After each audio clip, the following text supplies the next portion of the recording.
मुबारक हो केला भाई, 1-2 नहीं पूरे 7 रत्न हुए आपके घर। है 7? अरे मोरी मैया, ये क्या अनर्थ हो गया। हे भगवान, इन बच्चों ने तो नाक में दम कर दिया है। सिर फटा जा रहा है मेरा, मैं थक गया हूँ इस झंझट से।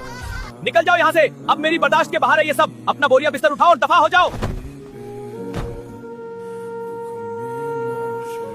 वाह, ये जगह तो बड़ी सुहानी है। आपका ये एहसान मैं कभी नहीं भूलूंगी भाई साहब। अरे इसमें एहसान कैसा, सब ऊपर वाले की माया है। धूल मिट्टी तो बहुत है और मकड़ियाँ भी जाले बुन रही हैं, पर कोई बात नहीं, खुले आसमान से तो बेहतर है ये छत।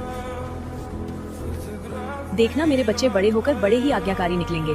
मुझे तुम सब पर नाज है।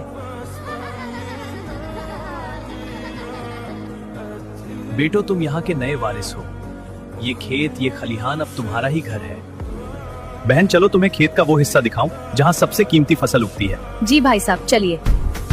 नहीं, क्या कर रहे हो भाई साहब? दरवाजा खोलो, मुझे इन सांपों के बीच मत छोड़ो।